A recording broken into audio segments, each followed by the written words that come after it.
د فامیل د څوک شهیدان شو؟ 11 کسونه 12 کسان د 11 کسونه چې شهیدان شو او تن لاس د زخمیان شو. واقعا به مو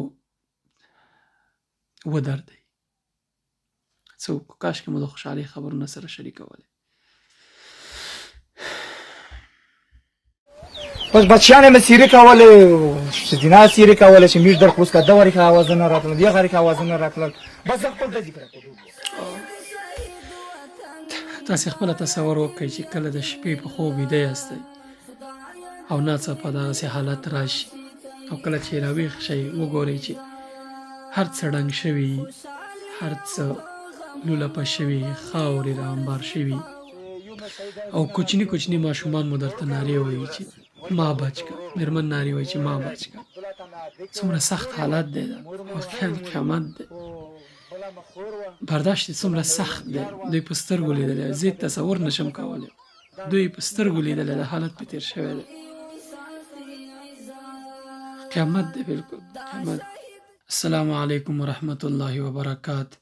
څو شېبې مخکې مې په پکتیکا کې او شاوخوا سیمو کې زموږ د هغو ځپل شویو افغانانو ویډیوګانې کتلې چې څو تکړه ورونه هلته ورغلي دي او د دوی سره یې خبرې کړي دي. ویډیو مې کتله، واقعیت زړه مې ودردېدو او داسې ښکاري چې زموږ په دغو دردېدلو افغانانو باندې قیامت تېر شوی دی، له قیامته کم نه دی. شپې ټول ویده یي، په درانه خوب باندې ویده یي، ناڅاپه درز او دروز شي او ټول پکې چې راپاڅېږي، د چا خویندې، د چا میندې، د چا مېرمنې، د چا بچي ټول له خاورو لاندې شوي دي او وژل شوي او شهیدان شوي دي. د دوی دغه کلکو زړونو ته مې فکر شو چې څومره کلک زړونه الله پاک دوی ته ورکړي دي، سره له دې چې دومره غمجن دي بیا هم حوصله لري، وس لري، توان لري، ولاړ دي. دا بیخي ماته بیخي دردونکې او زړه بوږنونکې ده چې انسان داسې حالت ګوري. راځئ دا څو شېبې دا ویډیوګانې وګورئ، تاسې خپله فکر وکړئ چې دوی څومره کلک دي، زړونه د دوی څومره کلک دي. که بل څوک د دوی پر ځای وی به زړه یې چاودلی وی د هغې نه. ځینې خلک دي حتی د کورنۍ 12 غړي یې له لاسه ورکړي، ځینو 9، ځینې 15. دا ویډیوګانې مې کتلې، دغه خپل تاثر غواړم تاسې سره هم شریک کړمه. راځئ دا ویډیوګانې وګورو، د دوی خبرې واورو چې څه یو حالت تېر شوی دی هلته. موږ لرې ناست یو، فکر کوو چې هلته به هر څه خیر و خیرت وي. دغه وخت دی چې موږ خپل غیرت ثابت کړو له خپلو هېوادوالو سره. دوی ستاسو مرستو ته اړ دي، مرستې وکړئ، ځانونه ور ورسوئ. که نور څه نشئ کولی دغه خیریه بنسټونو سره چې تاسې پې اعتبار لرئ دوی سره مرسته وکړئ. د دغو ځپل شویو او دغو دردېدلو هېوادوالو سره مو مرستې وکړئ. همدا د مرستې وخت دی. تر دې بله ښه موقع نه راځي چې زه او تاسې خپل هغه وطنداریتوب او خپل هغه غیرت او خپل هغه وطنداري له دوی سره ثابته کړو. هر څوک چې هر وسی کېږي راځئ له دغو خپلو وطنوالو سره ملګري شئ، لاس ورکئ، لاسنیوی وکړئ. دوی مال، جایداد، اولاد، کورنۍ ټول له لاسه ورکړي دي، هېڅ ورته نه دي پاتې. باران و داسې د زلزله په یوه بجه روغله میږ ویده وي، چې میږ ویده وي د کوټه ړنګه شوه، چې کوټه چې سر کې چې ړنګه شوه مو داسې دروازه وه وړیکه کړکۍ مو دا وراکړه، دا چې وراکړه ښځې به بیچارې ووهلې چې د څه شی د څه شی دی چې وړکې مړ شو.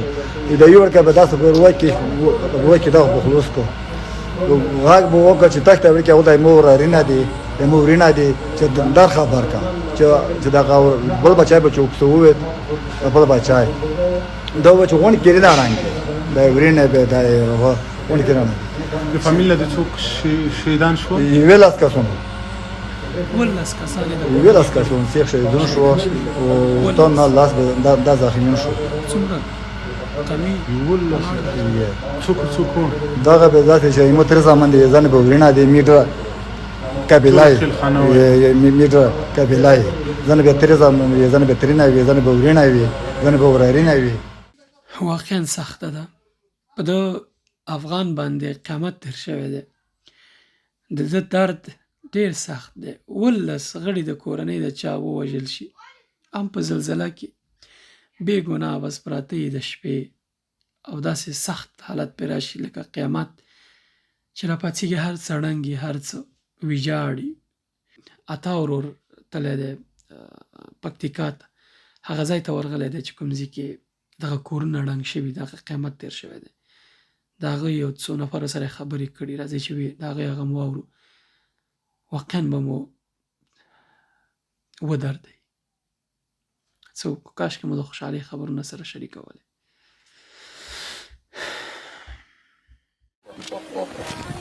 دا ستا ورور کور و؟ دوه ورونه دي دي؟ څو نفره شهیدان مو ورکړل؟ 9 نفره. غمونو بمی غرزی پا ودونو د یو ورور نو مکمل 1 نفر نه ده، یو نفر څه ده په دوبۍ کې ده. بس د دې یو نفر په دوبۍ کې دی. دوبۍ کې څه کار کوي؟ ډریورتوب کوي. 9 نفر د کور ټول مړه شو. ټول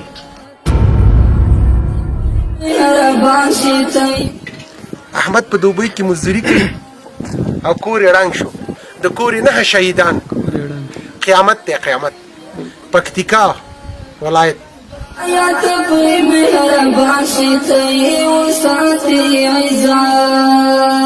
ولا چې شپې 12 بجې د افغانستان ټول او بیا چې نو بیبر پړک وشه چې پړک وشه زه راجک شوله دم سره چې راجک شوله بس دغه کټانه راوتله، هغه ما کټاوه دغه کټونه چې راوتله د هغه تور مې په دزي ولګېده، بس زه هغه کاټ ته په څټ وترېله چې کوټ ته وترېله، دغه دوه چته یې هغه وه ثبات وه، دنده راغی ما په کټه، بس یې سیزه یې دلې دفن کړله. بس بچیان یې مې سیرې کولې، ښځینه سیرې کولې چې میش در کوز که ده وریښه اوازونه راتلل، دې غریښه اوازونه راتلل، بس زه خپل دزي پرېښودو.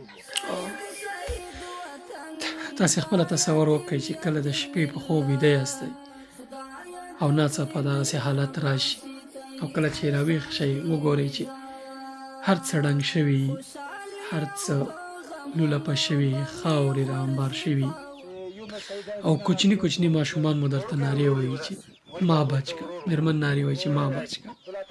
څومره سخت حالت دی دا، واقعا قیامت دی. برداشت څومره سخت دی. دوی په سترګو لیدلی، زه تصور نشم کولی. دوی په سترګو لیدلی، دا حالت پې تېر شوی دی. قیامت دی، بلکل قیامت.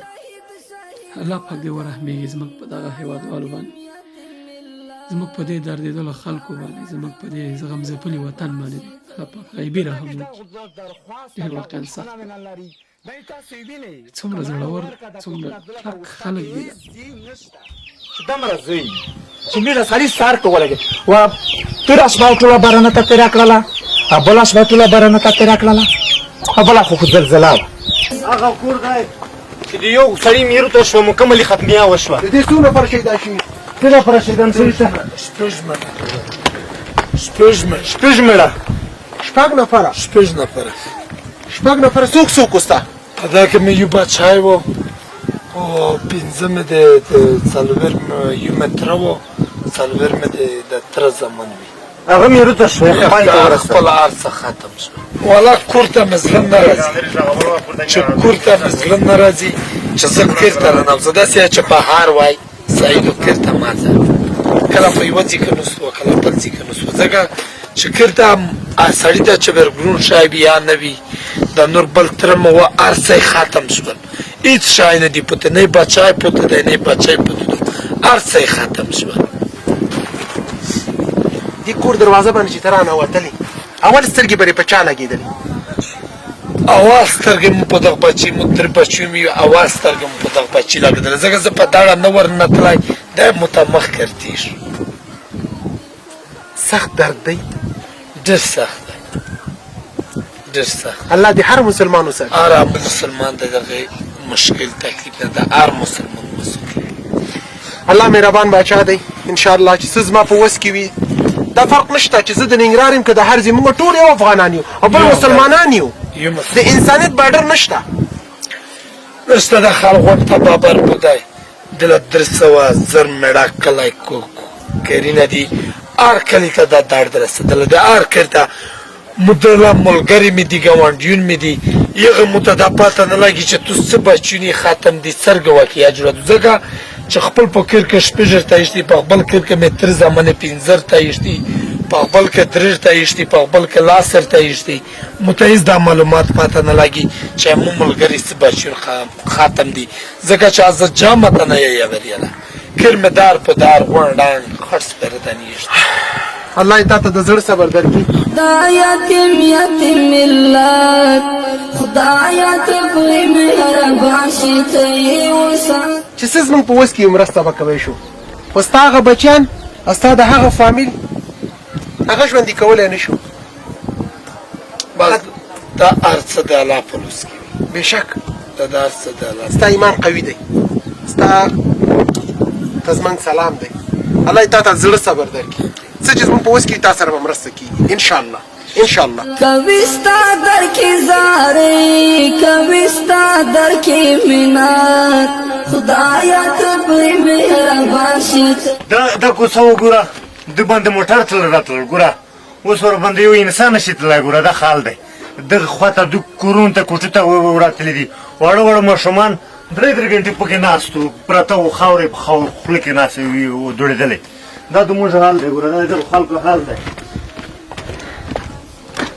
د غربت نه دومره ډک دي د غربت دوسو داسې لونې کړي دي چې بیخي بېچارهګان دي په دې نه مخکې د غربت نه لونې شوي وو شهید شهید وطن دا یتیم یتیم ملت خدایا ته په مهربان شي ته یې وساتي عزت زمونږ دا کوټې دي دا دا ړنګه شوي دي موږ پلار په مزیرۍ ساتلی زمونږ درم وروڼه یې په مناکامې هغه شهیدان شوي دي دا خو الله پاک انقراض میشه دا څرګه خوښه میشه واکه بلوي دا شهید شهید وطن دا یتیم یتیم ملت خدایا ته په مهربان شي ته یې اوس شپه په یوه نیمه بجه زلزله وشوه که ما پلار خبر شي بس څه به وکړو درې وروڼه ستا پلار چیرې دی ما پلار دلته پورې تللی دی په ملکیتي عوضا تللی دی مزدورۍ ته غریبۍ ته دا را روپۍ ولږي چې د دوڼه هغه دا رسیږي کې وو ستا پلار د دې نه خبر دی نه دی خبر چې خبر شي بس به څه به وشي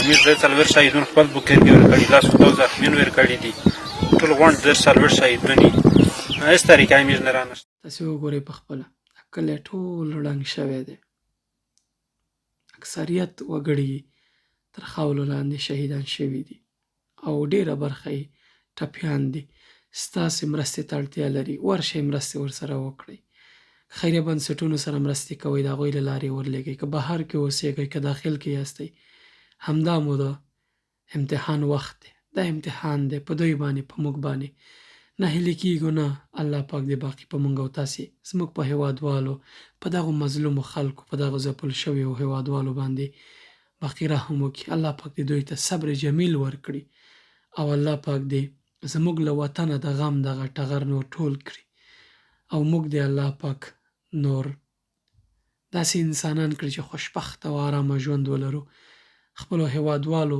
خدمت کوو او خپلو هېوادوالو ته ورسیږو الله پاک دې موږ دغو فتنو نه وساتي الله پاک دې په موږ باندې ځانګړی رحم وکړي د دې وطن غم نور ډېر اوږد شو طبیعي پیښې دي جنجالونه دي اقتصادي مشکلات دي ناهیلۍ دي دربدرۍ دي اواره دي زموږ هېوادوال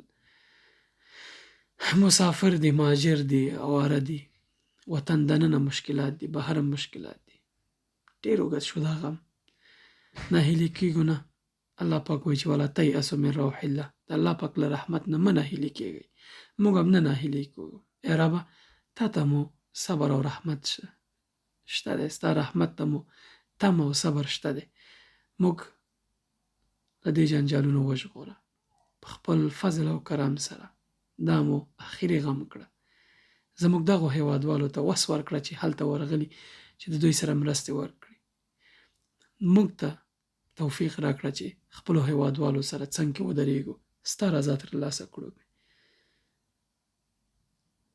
دغو خلکو ته د زړه صبر ورکړه استقامت ورکړه خدای ډېر درد دی ډېر غم یې لوی دی غم یې یوازې په خوله باندې بیانېدی شي تصور یې سخت دی نو تحمل به یې څنګه الله پاک دې دغه ورونو ته چې هلته ورغلي دي دغه ټول خیره بنسټونه نور خلک چې هلته ورغلي او د دوی مرستې ته ورسېدلي دي الله پاک د دوی ته اجر ورکړي د دوی هڅې د الله پاک قبول کړي دا واقعا د افغانستان خادمان دي خپلو هیوادوالو په درد باندې دردېږي او وررسېږي نور نو د خبرو دپاره څه نه لرم همدومره وایم چې یا الله قدر الله ما شاء فعل الله پاک چې څه وغوښتل وشو موږ نه وایو هغه څه چې الله پاک پرې ناراضي کېږي انا لله و انا الیه راجعون الحکم لله الله پاک دې زموږ او ستاسې په حال باندې ورحمېږي